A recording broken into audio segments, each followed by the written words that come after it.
उसके ताल्लुक से एक संवैधानिक पोस्ट पर रहकर इस तरह की वाहियात बात वो करते हैं तो वो मैं इसका कंडेम करता हूँ। और वो क्यों कह रहे हैं, इसलिए कह रहे हैं कि वो नफ़रत की फ़िज़ा जो है मुसलमानों के ख़िलाफ़ उसको और फैलाना चाहते हैं। वो कैसे इस तरह की बात करते हैं, तो सिर्फ और सिर्फ नफ़रत फैलाना इनका काम है और वही काम कर रहे हैं। पटना में हुई, कोलकाता में हुई, अब आज उत्तर प्रदेश में है। सर, मुख्यमंत्री योगी आदित्यनाथ का भी एक बयान आया, उन्होंने वक्फ बोर्ड को भूमाफिया बोर्ड कह दिया, क्या कहेंगे? एक पार्लियामेंट के कानून के तहत वक्फ बोर्ड बनता है, स्टैट्यूटरी बॉडी है। उसके ताल्लुक से एक संवैधानिक पोस्ट पर रहकर इस तरह की वाहियात बात वो करते हैं तो वो मैं इसका कंडेम करता हूँ। और वो क्यों कह रहे हैं, इसलिए कह रहे हैं कि वो नफ़रत की फ़िज़ा जो है मुसलमानों के ख़िलाफ़ उसको और फैलाना चाहते हैं। जब उत्तर प्रदेश में जितनी वक्फ की प्रॉपर्टीज़ हैं उसको सरकार के ऑफिसर खुद सर्वे करते हैं और सर्वे करने के बाद जब रिपोर्ट लिखते हैं चीफ सेक्रेटरी को, तो सरकार उन प्रॉपर्टीज़ को गज़ेट इशू कर गई थी कि वक्फ की प्रॉपर्टी है।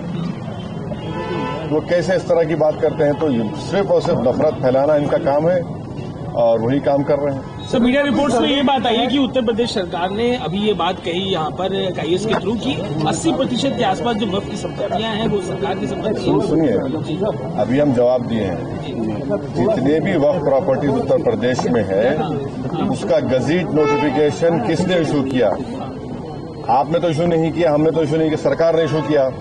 अब सरकार अब इशू कर रही है तो फिर वो बताए कैसा वो गलत हो रहा है। सरकार ही खुद इशू कर रही है और सरकार के इशू के ऊपर गज़ेट होता है। और उत्तर प्रदेश में 95% वक्फ प्रॉपर्टीज जो है वक्फ बाय यूजर है।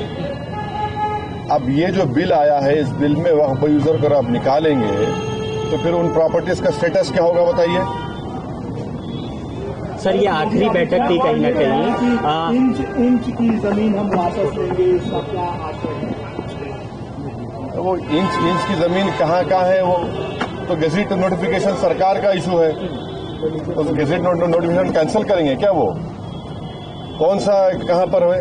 अच्छा, संभल की मस्जिद है, एएसआई का मॉन्यूमेंट है और उस मॉन्यूमेंट के 5 फीट के ऊपर आप आउटपोस्ट बना रहे हैं तो 100 मीटर का कानून लागू नहीं होता उसके ऊपर।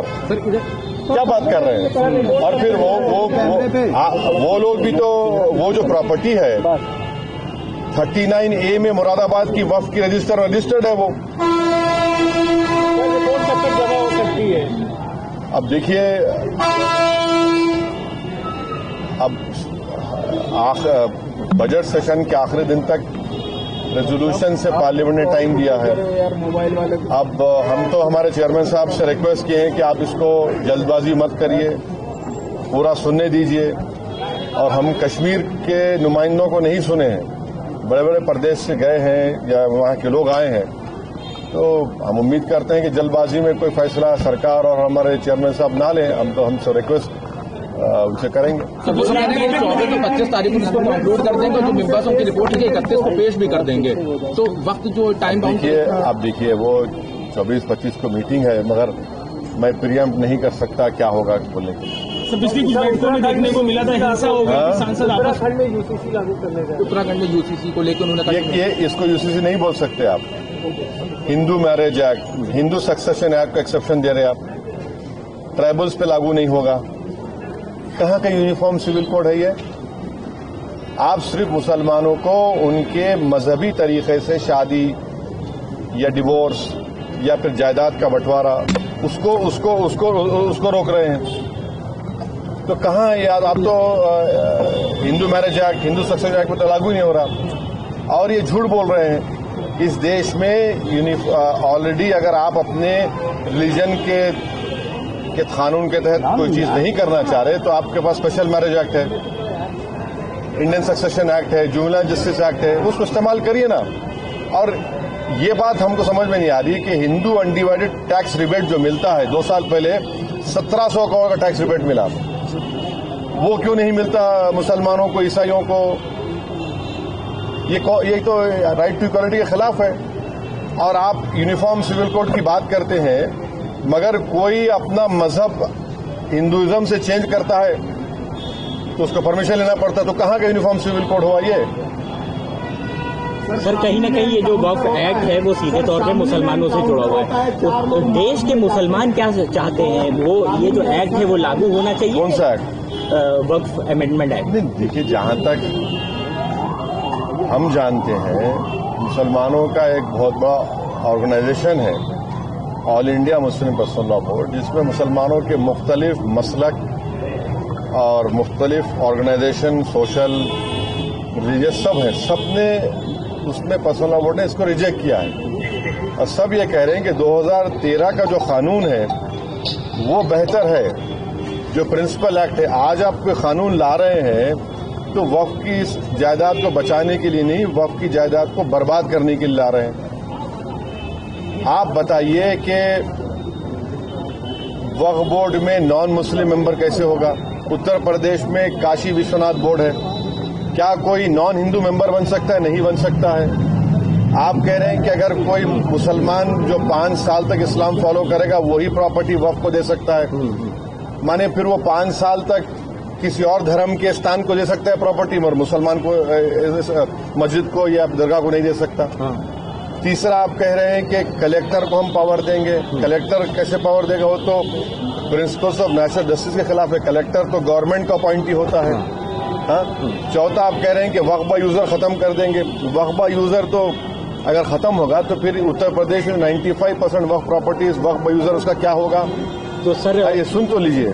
फिर आप कह रहे हैं कि कोई भी जाकर कलेक्टर को कंप्लेन कर दे कि भाई ये फुला मस्जिद नहीं है, तो कलेक्टर जैसा उसमें इंक्वायरी ऑर्डर करेंगे, जब तक इंक्वायरी कंप्लीट नहीं होती वो मस्जिद नहीं रहेगी। उस बिल में प्रोविजन है, लिमिटेशन एक्ट हिंदू धर्म के ऊपर अप्लाई नहीं होता, न सिख के धर्म, न ईसाइयों पर होता है। आप सिर्फ मुस्लिम जायदादों पर लिमिटेशन एक्ट को अप्लाई कर रहे हैं। तो ये वक्फ प्रॉपर्टीज को बचाने के लिए कहाँ लाया जा रहा है बताइए हमको? ये तो अच्छा 7% वक्फ फंड देना पड़ता है, उसको 5% कर दिया।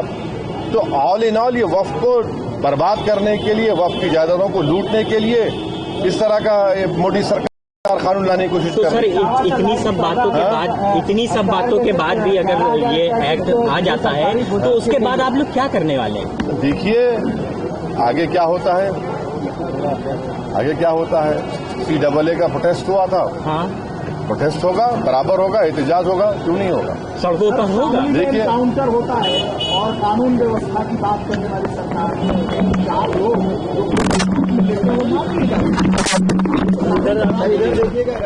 ये तो कानून की राज है। ये देखिए जो रूल ऑफ लॉ की बात संविधान करता है, रूल बाय गन का मामला है। ये कोर्ट किस लिए है, पब्लिक प्रोसिक्यूटर किस लिए है, BNS किस लिए है? अगर ये सब अगर आप सिर्फ गन से इंसाफ को समझते हैं तो फिर इसकी जरूरत ही नहीं है। सर संभल मामले में आज न्यायिक आयोग फिर से संभल गया, उसने मस्जिद संभल मामले में जो न्यायिक आयोग बनाया गया, आज वो संभल में विजिट किया, उसने मस्जिद का फिर मुआयना किया और साथ में विक्टिम से भी मिला। क्या लगता है इस न्यायिक आयोग में? आप ये क्यों नहीं पूछ रहे कि जिसको पुलिस स्टेशन बुलाया था मर गया? वो जिसको पुलिस स्टेशन बुलाया गया था वो मर गया ना, उसके परिवार के लोग क्या कह रहे हैं उस पर तो बात करिए। 4 मासूम लोगों की मौत हो गई, 3 को पीठ पर लगी, 3 को सीने पे लगी, 1 को पीठ पर लगी, और फिर तो सुप्रीम कोर्ट ने रोक लगा दी वहां पर।